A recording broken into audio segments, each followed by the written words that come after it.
What's going on, people? Welcome to the United View. How you doing? Big up to everyone. Good morning. That is sheer fatigue and tiredness kicking in. I almost forgot the name of the bloody channel. I did. And the worst thing is, the channel's not even called The United View. It's I called know lots of people United think View. it is, don't they? You Yeah, know? it's just because when you talk about it in a sentence, you say, you know that thing, that The United View, like it's called United View. I don't know if I ever do. I always go, welcome to United View, I think. I'm Yeah, not sure so I've do ever I. been. Just first Yeah. time in 3 years since the channel's opened, I've just gone the Yeah. United View Yeah. out of sheer fatigue and tiredness. Yeah. Big up to everyone in the chat. Hope you guys are doing well. Smash a like on the video. Subscribe to the channel if you are new. Good morning to all. Compost Smurf says, morning, lads. Big up Flex and Owen. Says Jedi Pro. A lot of the members are in the chat. There you go. Simon McGill says, morning, everyone. Daniel Luciano says, morning, Flex and Owen. Big up UV fam. Like 10 hard ball last night. Can we see more on Saturday? Says CH. I'm not going to lie, Owen. A lot of the streets /X were saying, Jason Wilcott's had a word. Got to keep the ball, mate. There was that story. That's why we saw 80% possession, mate. There was that story, wasn't there? I think it was from Alan Nixon, where it was like, Jason Wilcox has sat Ten Hag down, says, I want to see possession football from this game against Sheffield United. Well, if you wanted possession football, you certainly got it. You certainly got it. Whether or not we will continue to see that throughout the remaining games of the season, we shall see. But dominated the game and dominated possession yesterday. No doubt about that. Absolutely. And moved the ball around quite nicely at times, didn't we? Hopefully that can continue. Yeah, that's what we want. That's what we want. Bruno deserves his praise. He deserves his flowers. We're going to talk about that this morning. What next for Eric? I want to bring up some stuff and some conversations that I had at the game yesterday. I thought it was really, really interesting. And a lot of it was unprovoked. Like, it wasn't like I was going around saying, oh, do you think Eric in or out? I didn't even ask the question. It's just something that you hear fans talking about, people that were coming up to me and saying this, that, and the other. So there's that. And a lot of people were talking about Harry Maguire as well. Some people did in the fan views last night. A lot of people around the stadium and again, in conversations after the game that I came across, were really talking about the Harry Maguire redemption arc. But how far does it go? Dylan from United District went as far to say is actually, we probably shouldn't sell him. There's a lot of, in this summer, there's a lot of centre-back situations to sort out. Don't sell him. So real polarizing topics, ones that we should talk about. So yeah, let's get into it. Bruno deserves credit. I said, look, in isolation, when Josh, puts the thumbnail and, puts my face, he knows what he's doing sometimes. He's back. Yeah, he knows what he's doing. And obviously I said, I think that's the Bruno I know. You see. And look, I knew as soon as that went, people are going to think like, oh, against Sheffield United, bottom of the league, and now you say he's back. It was more of like, I'm starting to see things that I used to see before that I'm pleased to see again. Not obviously, of course. Look, when Arsenal come to town, in a couple of weeks, when we have to go away to Palace and play Brighton and Newcastle, the FA Cup final. I've just kicked my camera. Tiredness. We'll see. Yeah, tiredness. We'll see. When I say he's back, I mean that in tongue in cheek. Not he was so good against Sheffield United. That means he's the best ever player. Give him a new contract and make him double captain. Make him captain and vice captain because he's so good. Calm down. I'm not saying that. But he never said that anyway. That's the crazy thing. You're talking about the game last night, and if you're talking about the game last night and who was the man of the match, it was Bruno Fernandes because he was the best player on the pitch. Like, that's cool. That's things can be mutually exclusive, can't they? Bruno Fernandes last night, it was a captain's performance. He got he scored 2 goals. One was a penalty. They don't count, remember, as well. Penalties. How dare he score a penalty? Penalties. He scored a screamer. He got an assist and played through, once again, the pain barrier to play. Had his handle wrapped up in tape and what have you. And he played very well. Like you say, there are going to be bigger games and they're going to be against more closer teams to us in terms of pushing for European football this season that you would hope he turns up in. Yeah. But I mentioned this before the game. He's a top goal scorer this season. And he's on like 15 goals. He's got like 10, 11 assists or something like that. So as much as he has been criticized, and I think some of the criticism is very justified in certain games because he can be wasteful. He can be petulant. We absolutely know that. But if you're talking about last night's game, He played well. He scored goals, got an assist, very much drove the team on, particularly when we were behind at points in that game. And he deserves credit for that. Like you said, does it absolve everything this season? No, but then that result doesn't absolve everything that Man United have done this season. But from last night's game, he was the player of the match. Therefore, he deserves credit for that. Yeah, I agree. And, just overall, played 44 games this season. So, again, ever present as usual, never misses a game. 15 goals, 11 assists. Like, he's low-key having a good season.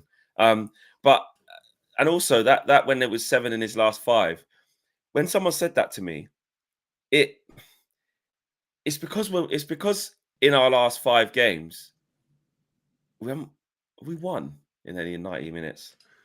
No, I mean the last and it time, goes into that territory, the Everton thing, right? Everton, yeah. So because it goes into that territory of like we can see how bad the team's playing and there's so much bad stuff happening, you do forget the accumulation of somebody doing their job, sort of thing, which shouldn't be underestimated because if Rashford could have 7 in his last 5, and Rasmus could have 7 in his last 5.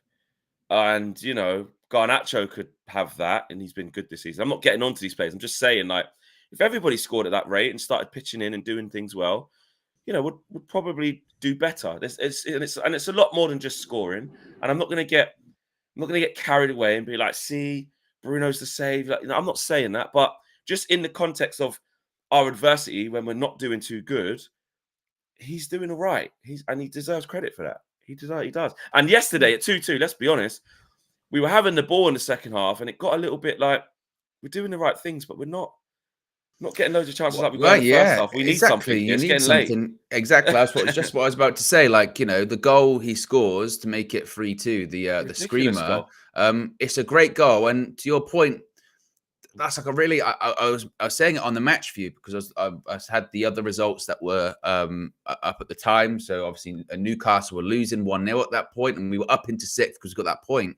But I was going, this is where United, what they haven't done this season. So often we go, people are dropping points around. You go, it doesn't really matter the opposition. You've got to take advantage here. You need something. And to your point, still had a lot of the ball, still creating chances. But given we conceded 2 goals already in the game, you went, you never know what's around the corner at the moment. So you needed something to get you over the line.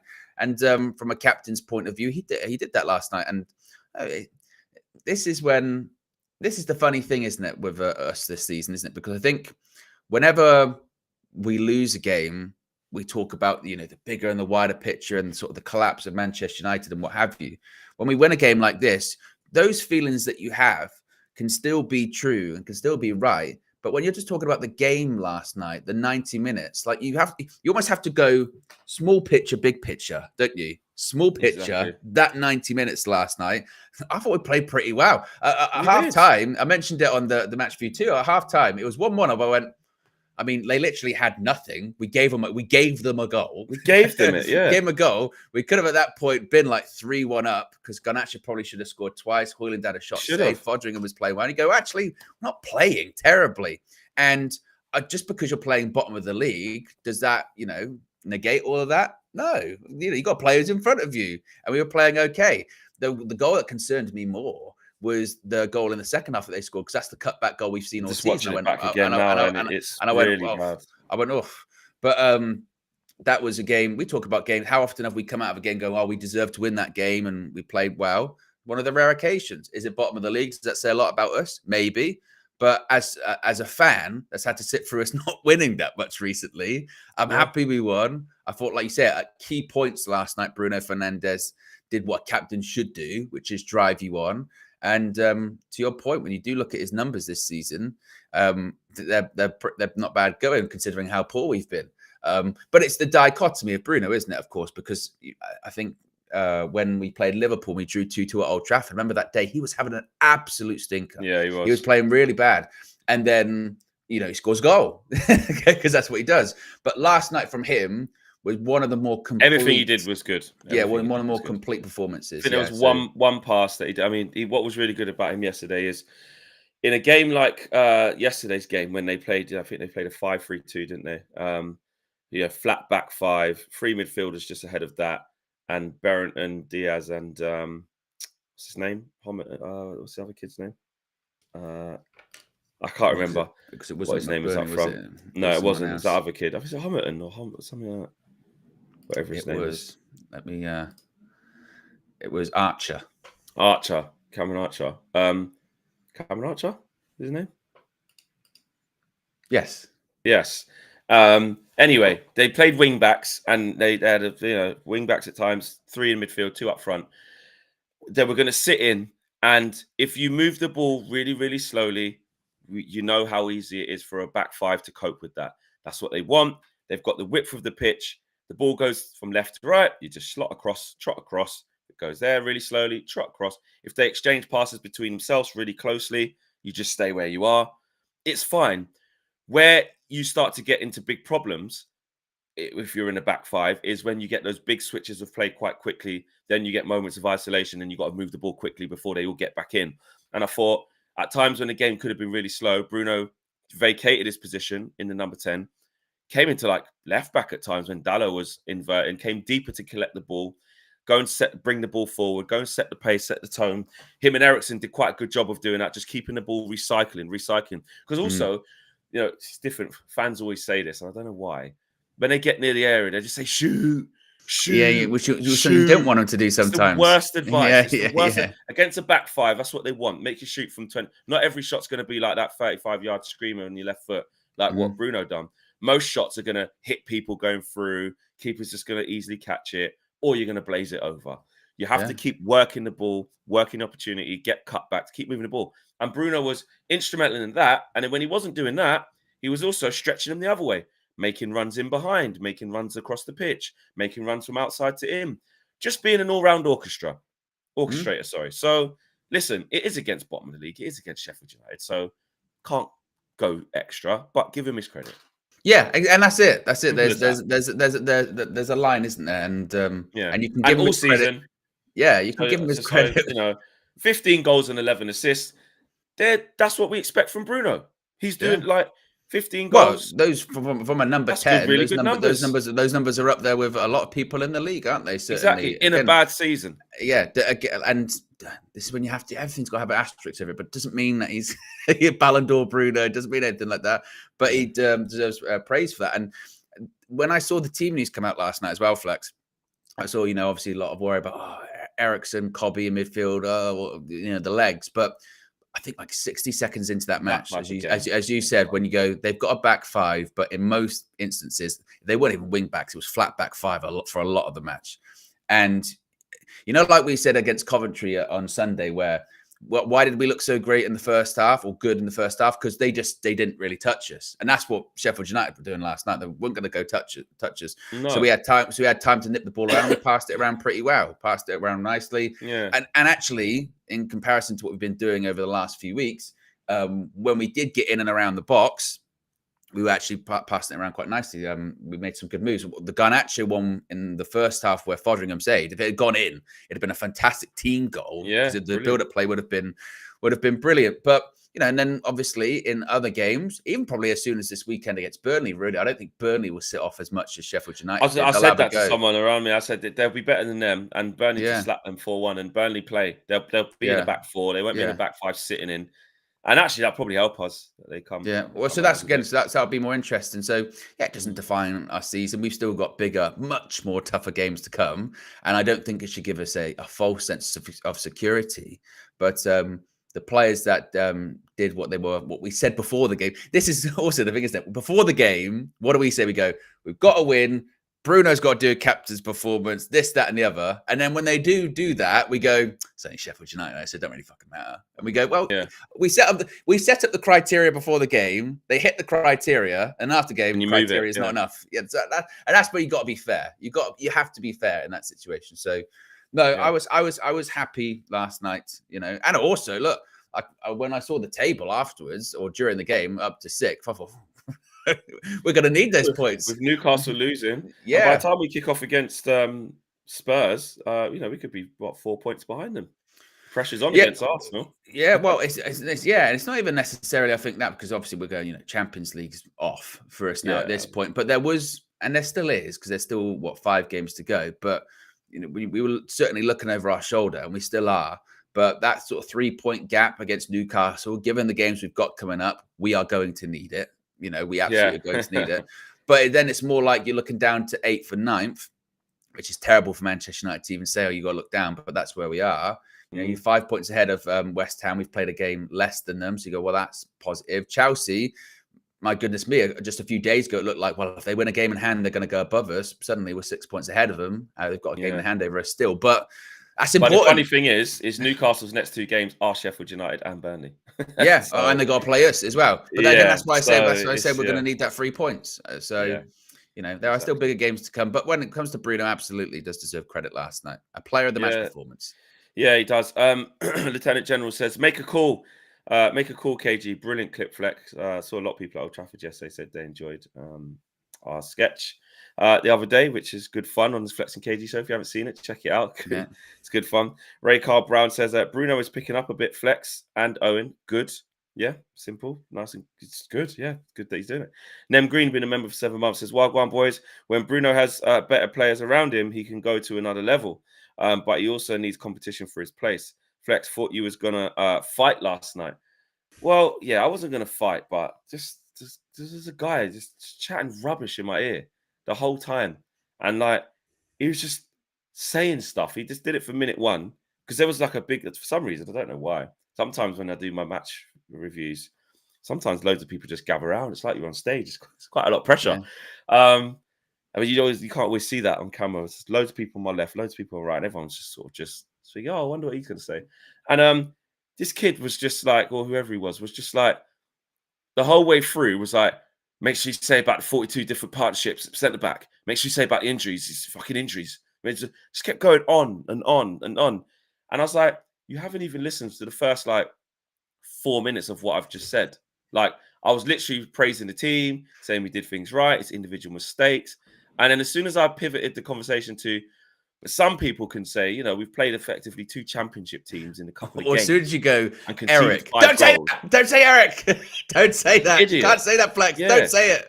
So then I just cussed him a little bit. And then he just didn't say anything. Don't know.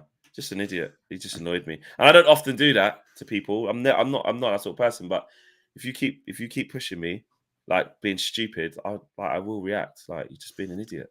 And particularly how those things work as well. You've got 10 minutes or so. You're going all of the different points of the game. You're gonna get to. You know what I mean? They're gonna get to at certain points. But that's where we are at the moment, isn't it? If it's not what people want to hear, even if you have said the thing, well, actually, even if you've said all the things that they do want to hear, the moment you say something they don't want to hear, you're terrible, Flex. How dare you? I can't believe you said it. Yeah, and he just wasn't listening to any. He just kept going on about make sure he said his injury, but he was kind of on the vibe. His vibe was like, you're just one of them. You just blame the manager for everything. You just want him out. He just when he hadn't really listened to anything I said. So I was like, you idiot, just go away, man. Honestly. Mafondo says, is last night's performance not a blueprint on how Eric Ten Hag wants to play? Shows that he has style, but needs better players to increase the levels. And you see, this is where it's like the conversation opens up because it's quite hard to judge against a team that's bottom of the league. So he probably does want to play like that. He wants to play like that against City, against Liverpool, against Villa, against Spurs. Us having the ball, keep coming, wave after wave. You know what I mean? But we don't see it against anyone better than Sheffield United, who just came and put 5 at the back. So you can't really. That's the key thing. That's the key thing. I mean, I think to answer the question of is that in an ideal world how you'd want to play, I think the answer is absolutely yes. Because Manchester United, even though they did concede 2 goals, let's take that first error from Onana out, because I suppose that even if you're a dominating team, that can happen because a goalkeeper can always make a mistake, right? So you take that out. But the goal then, that like I said, that's why the second one for me is the more concerning goal. But is that how you would want to play against every team? Of course, we had 80% possession, of the ball. Yeah. You'd want to completely dominate. We ain't but do it. I think the point is that, to your point, I know the players are rubbish. I'm not disputing that. But we should be seeing that against teams who let us have 70% of the ball. A mid-table team. So when you do play Wolves at home, or when you do play Brentford at home or whoever, it should be that level or close to that level of domination. And then when you do play the bigger teams who are better than you, that's when it kind of comes down and you have to adapt. But the reason why I think even like that chat would be brought up is because, like you say, I can't recall, maybe I'm wrong, I can't recall another game this season where we were like that much just dominated the ball, dominated the game, and you go, well, Man United absolutely deserved that, you know? So it's about showing that in those other games against those other teams. I mean, it's almost on the flip side that it is a bit alarming that they could only show that against Sheffield United, isn't it really?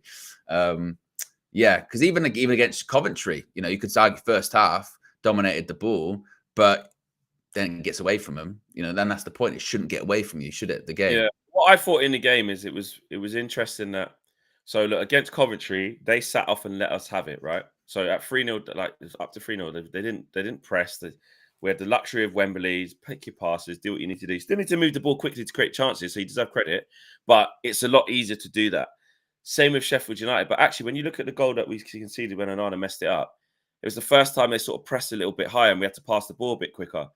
And it led to a mistake, which Ten Hag can't legislate for that mistake. But when it got a bit quicker and they just went on the front foot a little bit, it led to some mistakes. And then in the second half, again, Eriksen's leg speed to sort of get out and close down wasn't there. So they managed to work the ball really quickly to that wide area. And then the classic cutback, we've conceded that against top of the league and bottom of the league. Like it doesn't change. Like we concede that goal all the time. So there were still things in there, and that was straight after half time. So there's still some traits in there that have been ever present, even though we just played bottom of the league, who conceded 85 goals and only got 16 points. Like there are still some traits in there that we've done. Mistakes, lack of concentration, cutback goal. Yeah. Like that's if you're looking at the negatives, not trying to find a negative when you lose, but the context of like the ingredients that were in the game. We still saw things that we've been doing all year, which again. Well, and also as well, it's a bit like I was thinking about the other sort of more all-encompassing performance. It'd probably be like Palace in the Carabao Cup, you know, and you go, well, those are two games. Last night in that Palace game, a games where for 80 plus minutes, Manchester United really dominated the game, were by far the superior side, much better. And you go, you need to see that more often than just bottom of the league or like a reserve Palace side in the Carabao Cup. You need to see it more. Not you need to see it all the time, because again, with this group of players, and that is a process that's going to take a lot longer, but you do need to see it more than twice in sort of lower stake games. That's the point. Yeah, exactly. There's quite a few super chats here. Is that from some people? Marcus S says, "Morning, lads. How bad is Rashford? Why is the manager continually picking him? It seems he wants to self-destruct. I would sell him soon." Kenny Fan TV, been a member for 30 months, says, "Wagwan Flex and Owen, please kindly make sure to cook Liverpool. I've premiered my YouTube video of me cooking Liverpool. That's what you got to do, mate. Cook them. We will talk about them in the show." Ken Aldi says, "We got your back, Flex. Big up the UV crew. Thank you, bro." And Harold says, "Erik ten Hag's playing style is moot point. Setting the available team up in a way that works is key. Players sticking to any plan even more important." And Nem Green says, "I must be I in it because that's next to O." I put that on our OWEN. Put that on your soundboard. Put that on your soundboard. What the fuck are you talking about? Right, okay. That. Okay, my bad. Put that. Yeah, I swore it was. I don't know.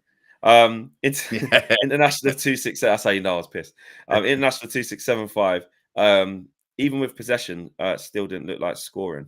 So I disagree with that. I thought we did look like scoring. That's why I said at half time. Great loads of chances. That's why I said at half time. I was like, chances will come. It wasn't. There have been games in the past where like you have a lot of the ball and you go, but what have we done with it? Remember during the Ollie years where we would have that when we would go, we got the ball, but did we create any chances? We could have been like 3-1 up at half time. So I'd push back on that. We did look like scoring. Garnacho definitely did. My goodness. Yeah, absolutely. And Matt, Matt, I saw yesterday. Matt. Yes. Magic Matt. Cliff. Yes, Sir Matt Cliff. Yeah, Sir Matt Cliff. Come through with 20 super chats. I know he did. Was it 20 yesterday? Was it? No. It was 200. It was 200 yesterday. 200. Yeah, 200 memberships yesterday, which is which is just mad, really. Yeah. Insane. So big up to Sir Mad Matt. Matt. Yeah, there you go. Gifted 20 memberships. Big up to the beneficiaries of those 20 memberships.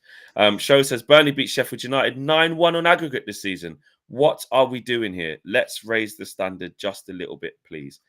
And look, that is part of the bit that me and Owen are saying. It's like, it's Sheffield United at home. Like, they're bottom of the league. They're going down. They're a championship team. We can't get too carried away. Really, really can't. Right. But at the Smash same a like on time, the video. we haven't won since March in 90 minutes. So when you get a win, you just take it, happy. you move on. Yeah. Yeah, exactly. We're at just under 200 likes. We're at 193. So let's get to 250. Let's get that in the bag. We're at over 1,100 people watching live, which is really good for this part of the show. So yeah, let's keep it moving. What next for Ten Hag's part of the show? Oh, I'm sure it won't be divisive at all, Flex. What's next for Eric? Just again, I think it's interesting, isn't it? But with him, because I mentioned it after the game last night. I think if you're, I say anti Ten Hag, but if you think that he's not going to turn it around, or you've got reservations or doubts that he's going to be here, I don't mean last night's going to do anything for you. You're not going to be like, I was massively wrong about Eric. I was like I said, that's when it gets into little picture and big picture. Little picture, you're happy with winning last night, some good performances from some good players, deserved to win the game, dominated possession. Big picture, has anything changed? No, nothing. Like the gripes will still be griping. The concerns will still be there, won't they? And that's just kind of it, because with Man United, we got Burnley at the weekend. That kind of like, just don't, like into the game last night, we're just going, please, no embarrassment. Just don't embarrass us. Yeah. It'll be the same against Burnley at the weekend. Just don't embarrass us. That'll be it. And there are still bigger games to come. Like we just said, the criteria is set out before every game, isn't it? And at the moment, the criteria is just win. And when we were losing last night, and this is what I just still struggle to wrap my head around, for the first goal with Andre Onana, and people going, I tell you what, that doesn't look good for Eric. People are like, that's not Eric Ten Hag's fault. He wasn't the one who passed the ball or misplaced the pass to Diogo Dalot. It's not his fault, blah, blah, blah. And you're going, I'm not saying it is his fault or what have you. But if you're the Man United manager, if he'd have lost last night, if Man United had lost, as the Manchester United manager, losing against bottom of the table, It's gonna be on him. You're going to be under pressure. You're going to be under pressure. That is just how it is. But it didn't. If there's a negative result against Burnley, he's going to be under pressure. If we beat Burnley, he's going to be under pressure anyway, because he's under pressure at the moment. That's what it is. So all he can do is at the moment is win the games.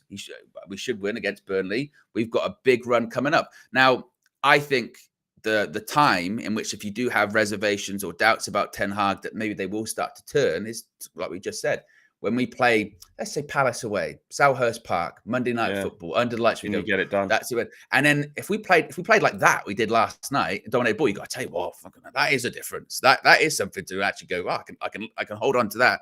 So it's going to be in those games.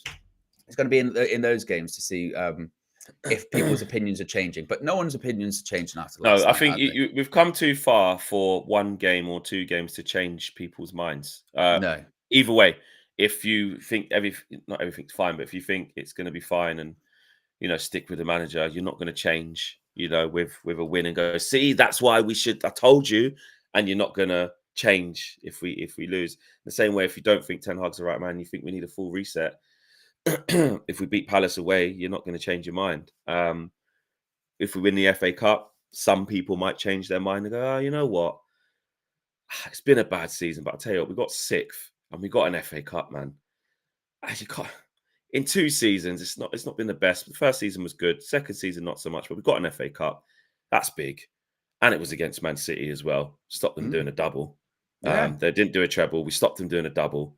Now they're only got maybe the Premier League. Well, we'll know by then if we're playing the Premier League champions or not.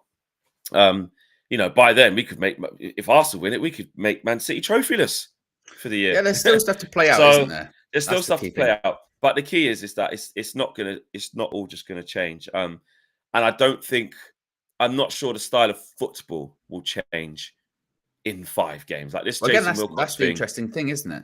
this Jason Wilcox thing of like he sat him down and said, if you don't play this, by you're out. It's just No, I think it's nonsense. Like, bullshit. That's and he's not bullshit. going to be able to just change everything. You know, all season we've been playing in transition and getting ripped apart, and then for the next 6 games we're just going to be We're not going to do that. really good Yeah. football. Not going to do it. Not going to happen. That's just living in dreamland. So it's about just putting points on the board. If he does go on a good run, it will not leave as a sour taste in people's mouths going into the internet into the off season. You know, if we go on a little run and beat Palace, beat Newcastle at home, beat Arsenal, geez, you know, all these kind of things. If we went on a run, then won the FA Cup, it'd be like, wow. But it doesn't feel like we are going to do that, to be honest. Well, and then the players coming back, I don't know. When are they back? Who's going to be? You know, it's only really Varane that can come into this. Well, they're saying Martinez at some point. Ten Hag said after the game last night, thinks Mason Mount's going to be back for the weekend. Centre backs, right. He said no. Basically, so the defense is going to be what it is once again. Jesus. But I don't Still think not. How long do they need?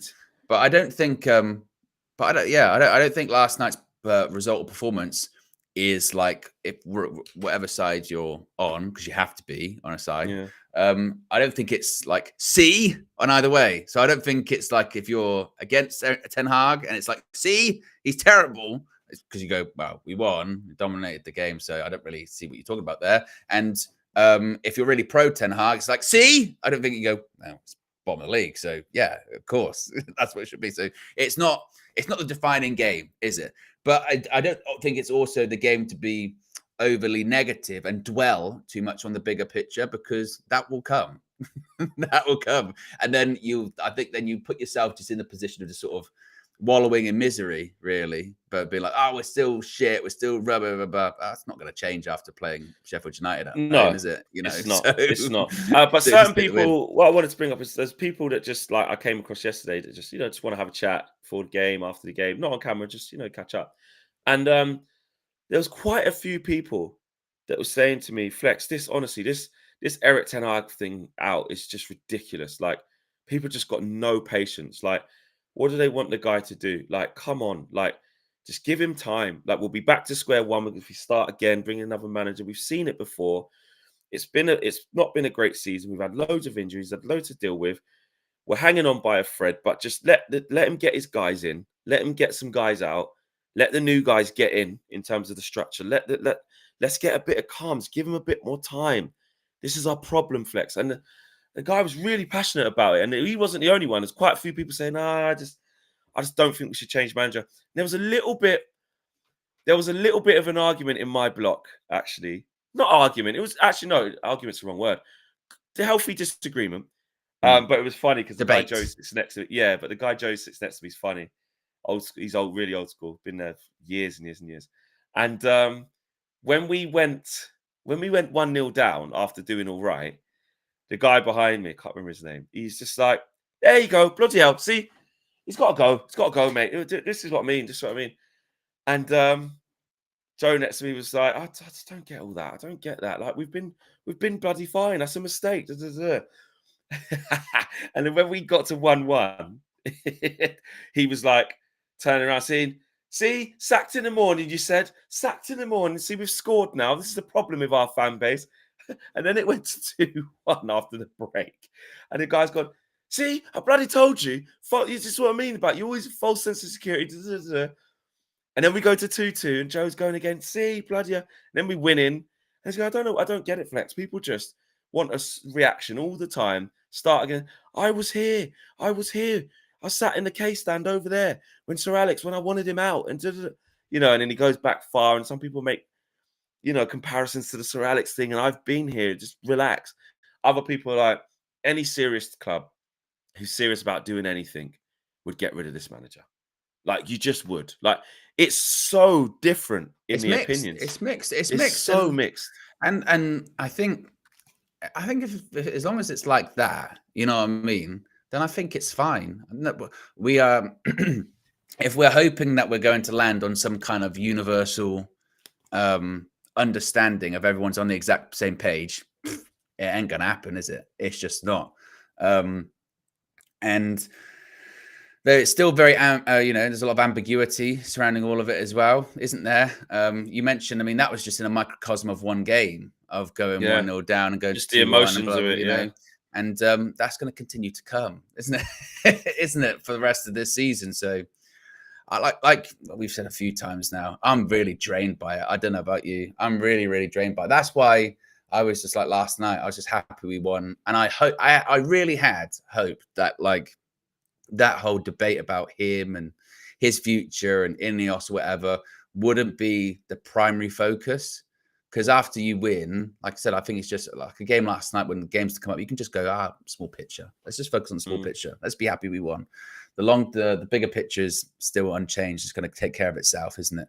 So yeah, like I said, I don't think anything really changes after last night, but I'm happy my team won. And that's the thing. And look, when it comes to should he be given more time, it does feel like as well, almost outside of the results and performances, because of what's going on in the world of football, with different managers and Xavi last night, now he's staying at Barcelona, he's sticking around. And, sometimes those kind of things it's getting can more play into settled it. now. Yeah, sometimes those things can play into it as well. And circumstances kind of change a little bit, don't they? And, availability and money as well. Like Man United, in the same way that Man United go, well, we don't want to shell out an extra 10 million for Dan Ashworth. We think should be focused on players. You mentioned it a few mornings ago when maybe Ineos just go, might be a bit too expensive actually, and looking at the market, maybe we just keep him for a year, see what happens. Like that might be the conclusion they come to. You got some rumors going, Ineos have already made their mind up. Maybe they already have. Maybe all of our back and forth debating and getting angry at each other is completely futile because Ineos made their mind up months ago. That might be part of it as well. Yeah, it's true. Howard says, I'm just glad that decisions will be made by football people. I'm comfortable with that. Previously, manager would have been sacked solely to look like the board is acting. Yeah, and that's a really good point. Like, again, people push back straight away. You've got this blind faith in Ineos. They're going to do, but just out of a matter of factual information, these people are in post and they are different to the last people. So that is change. And clearly, with the people that they're bringing in, we're doing things differently. We can't put our hand on our chest and say in the summer we will definitely do these type of deals and that type of deal and we've now changed our transfer strategy. You would think that's to come because clearly, Sir Jim in all of his interviews and stuff has been saying that. We're not going to we want to find the next Bellingham and the next Mbappe. So that suggests we're not going in for players that cost £100 million, £90 million and trying to just get the ready-made article. He also said, which people forget, is that, the style of play will be decided by, ourselves and the guys who come in and which is Dan Ashworth, Jason Wilcox, etc. We'll decide that and the manager will have to portray that. So they're starting on the front foot. So the things they've said would suggest that there's going to be change. So we have to get to the summer and allow it to happen. So when Harold says, I'm just happy that decisions will be made by football people, I'm comfortable with that. I do agree. Whether they work or not, we have to wait and see. But the fact they're being made by the right people with the right intention is a start because we've literally had the wrong people making the wrong decisions with the wrong intentions. So already it's a shift, isn't it? Yeah. But and then where we're at is whatever decision they make, because it's so polarized, there is going to be a sort of significant portion of people that they piss off. Because Exactly. like you said, if we do nothing this summer, we just go, you know what? Okay, needs more time. Give him another year. We're going to get rid of some players. We're going to get some people above him. We think he can. We're still a bit undecided, so we'll give him another year. People, like you said, people be like, well, any serious club look at our performances in these competitions this season, blah blah blah. But people will be happy if we sack him and get rid of him. Then there'll be people going, this is Man United too reactionary. What are they doing? They should have let this play out. We're starting from scratch again, blah, blah, blah. So there is a big polarizing decision in the future, isn't it? That is going to happen. And there's going to be some very unhappy people on either side of it. Sports Producer says, bro, I hate us United fans, bro, because we have been shit for 11 years. This man, Eric Ten Hag, was doing great at Ajax. He should not have come to such a mess of a club. Because look, you all blame him now. Shake my head. And SK says, don't think any other fan base has gone through all the emotions several times a game each week. Need a holiday. Yeah, definitely. gonna need a holiday. And is that another? Or is that the same 20? Is that one that's just appeared at the top of my screen there? I think that's the same 20. It just reoccurs at the top. 267 likes, got 1,300 people watching, which is really good for the morning show. But we can get way over 267, really, with 1,300 people watching. There's no reason why we can't do 500. You know, when there is no real reason. It's only ourselves that are stopping ourselves from doing it. So smash a like on the video, guys. Please, let's get to 500 likes, minimum 400. But you know, we're at 280 now. We're going up. Biggie the Third says, guys, if Bruno is the best player on the pitch against Arsenal, I will gift $100 super chat. $100 worth of membership. You guys are the best, says Biggie the Third. $100 of membership. How would you define that though? Because it seems quite. He might say, isn't it? "Well, I didn't think he was. There were so many good performances today." I tell you what. I mean, Bruno played a 9, but Garnacho was a 10. Yeah, exactly. You know what I mean? That's it. There's a lot of wiggle room in that one. Yeah, you got. But I like the intention, Biggie the Third. Yeah. I like where you're coming from, bro. There's no pressure. We'll leave that to you, bro. We'll leave that whatever you decide. If you decide Bruno's the best on the day, then great. If not, then it's all good, brother. Harry Maguire. Yeah, he deserves some credit, doesn't he? Deserves some credit. Careful. Don't know. What's that? No, I'm allowed to say that. You know, well, commentary and championship, you know. They're Sheffield United in the championship. But it's more than just more than just the last couple of games. Saying now he should get a new contract. Now he should be the captain again, give him the armband back. Yes. Well, we were talking about this before the game, actually, that it is remarkable, isn't it, what taking an armband off someone can do? Because think of the alternative. If Harry Maguire was still the captain, I think he's played like 30 games or something this season.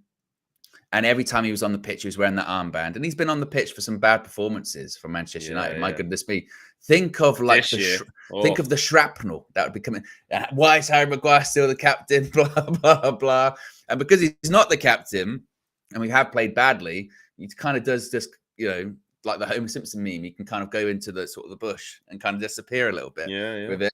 But from where he was to the point where I will never forget it when was it Arsenal when he came on, and or was it City? I forget. Last season, there's a game he came on, and the stadium collectively went when he literally came because they were like because he couldn't do anything at that point.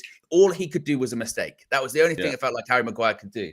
And now to the point that when you do see his name on the team sheet, you don't go like, oh, well, you know, you just kind of go, okay, Maguire's playing fine. Scored a goal last night, scored against Coventry at the weekend. I mean, he's the future of Manchester United. No. Does it mean that, like you say, he should be getting the armband back? No. Does it mean that he shouldn't be sold in the summer? If an offer comes in, take it. We've got to move on. But he does deserve credit, I think, for coming back from where he's come from.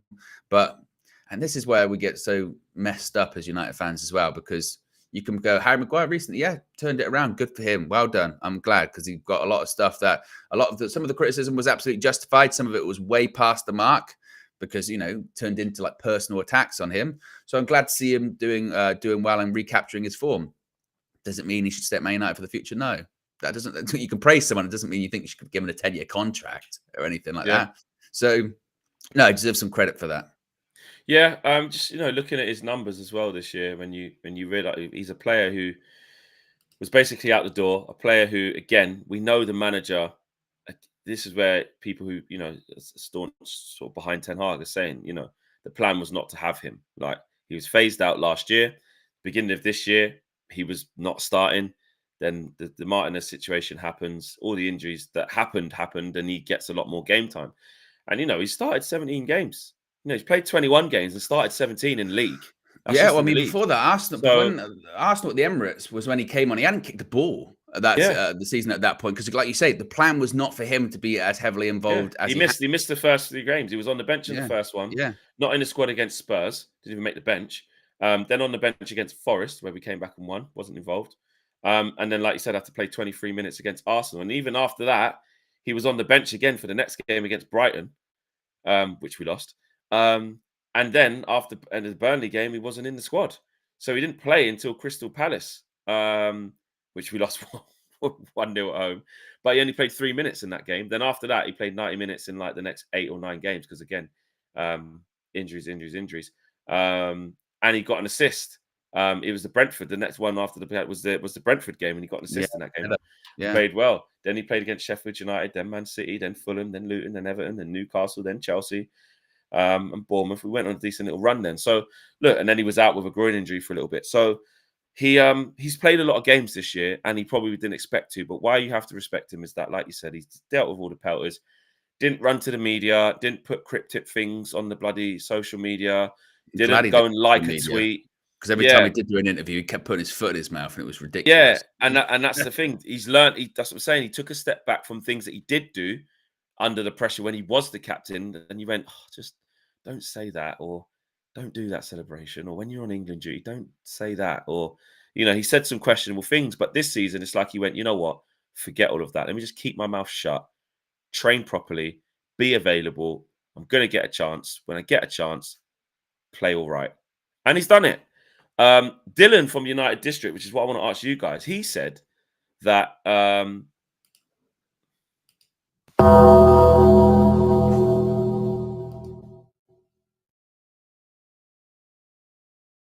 Good morning.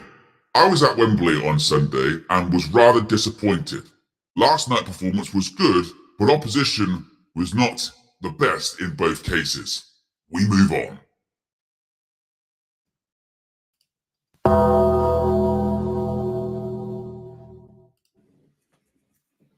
Did you even know you were in the same location as Nubian Pharaoh as well? I was just thinking that. I was thinking he was there. You were in the presence. He was there. I was in the same stadium as Nubian Pharaoh. Yeah.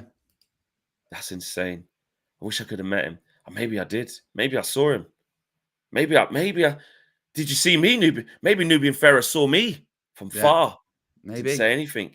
He saw all of us UV boys. Saw Rich. One of his people. One of his one of his delegates. Yeah. Someone from the delegation, from the congregation. Yeah. What if Flex is Nubian? Imagine it was me. Yeah. Big up Nubian Pharaoh, as per usual. Pharaoh's in the chat. You don't know what to do.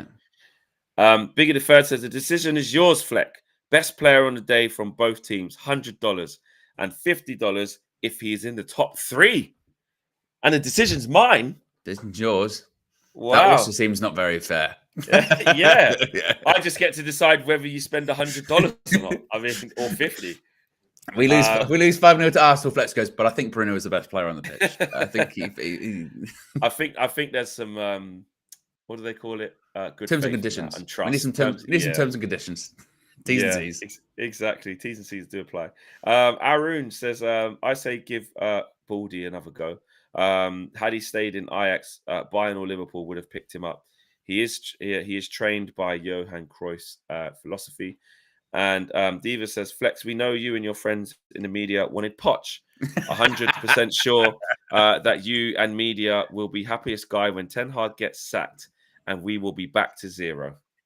You and your friends in the media, Flex. This media conspiracy, that's what it's all about, isn't it? You'll be celebrating in the streets. People won't see. Exactly. And what I did say at the time of working out with Erik ten Hag before I made my mind up, which again you're allowed to do in this world of football. I was like, I mean the Poch thing, I think he's a good manager. Like, why not him? Everyone's just dead against him, saying he's terrible. Is he? And then look, just like Thomas Tuchel's gone to Chelsea, it's gone to shit. Graham Potter gone to shit. Pochettino gone to shit. There's a big Chelsea problem going on. I'll be the happiest guy. When Ten Hag gets guy. sacked, we go back to 0. I keep getting back at 3 a.m. in the morning from rubbish games, having lost, getting licks every week and being tired. I'll be over the moon. Does that mean as well? Because as many people are pointing out in the chat here, KG wanted Poch, but does he not count as the media? Is that? I didn't realize going on television was a disqualifying act as well. Yeah. The moment you go on TV, Flex, you can't be trusted. That's it. Never, ever. Mark Samways is the latest member of the UV Members Club as well. Big up to Mark Samways. Welcome. Lil Yo-Yo says, KG the median. Yeah, he is. But yeah, Harry Maguire does deserve his props, man. He does. He absolutely turned around. Oh, that was it. So Dylan was saying he said that from the United District, he was saying What the Devil today as well, actually, by the way, tonight 6. Yeah. He was saying he wouldn't sell Maguire this summer now because actually he's a valuable asset to the team. He's professional, and we've got a lot of things to change at centre back. Varane's contract's coming to an end. Johnny Evans probably going to be gone. Lindelof's only got a year left, so you have to sell him. So that's 3. Are we really going to sell 4 centre backs, or not sell, or get rid of 4 centre backs? No, we're not. So what? So really, if you're looking at who to stay out of all of them, well, Varane, you're not saying, again, it's hard because you're saying Maguire's better than Varane. No, but the terms of Varane staying depend on him. And is he going to sign a new deal under due terms? Probably not. Lindelof only has a year left. You have to sell him. Johnny Evans going to go on a free. Shouldn't really have to be there. What do you do? Do you keep him and then bring in? And again, he's not going to start. You just bring in another guy to partner Martinez. He won't start, but he stays in the squad. And you sell Lindelof and you let Varane and thingy go. It depends, doesn't it? It depends on the circumstances, because I agree with you in the sense of, I think, how many centre backs go this summer? You'd say probably 2, maybe 2 go.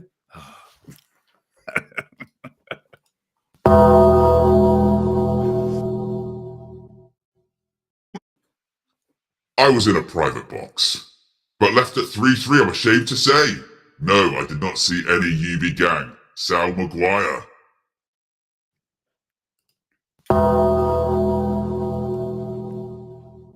There's a lot to break down there, Flex. A lot to break down. The first part, not surprised. But not surprised at all. He was I was in a private box. Of course. Didn't expect anything. 3-3 though. Ashamed to say. I tell you what though, takes a big man to admit that. Don't need He to. does. Doesn't Yeah. need to. Didn't have to tell us that information at all. That is one man that is not afraid of judgment at all. He's Pharaoh, mate. Pharaoh can't be judged. I'm ashamed to say it. Yeah. I'm ashamed to say it. Yeah. But also to sell Maguire. That was going to be my point with Harry Maguire, was it does depend on what happens in the summer, because like you said, 2 centre backs are probably going to go. Varane's definitely going to go because he's not getting a new contract. And then obviously Lindelof's got a year left on his contract. So you would think, well, year left, probably get some money, move on. But if a bid comes in for Harry Maguire, let's say it's what, 30 million or something like that for Harry Maguire, around that ballpark.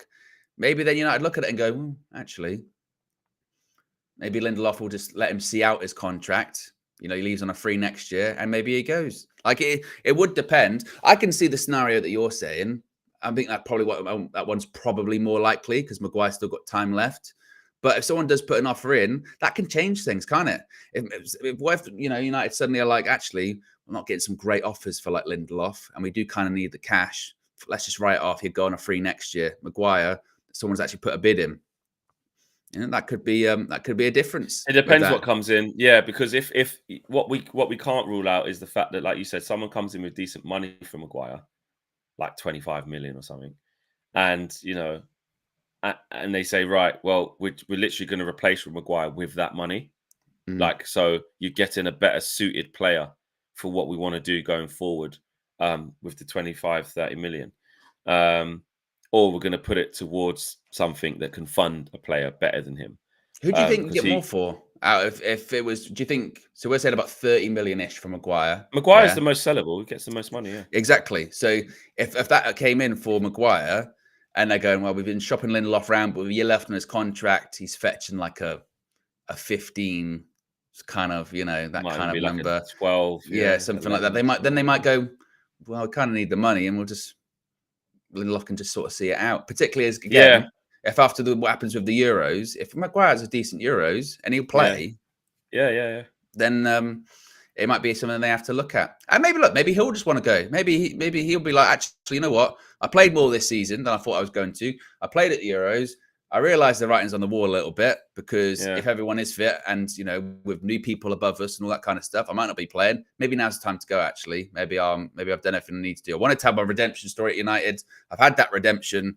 Now I can kind of let things go. But would I be shocked if he's here next season? No. No, he's still got time left in his contract. Yeah. Sass with the first super chat says already we'll have 5 to 6 players automatically leave. And that's just it. Some players will. It's weird this summer. Some players will leave by default, but some players will stay by default. And that's Yeah. where we have to remember not to get angry in the summer window. Why is this person still here?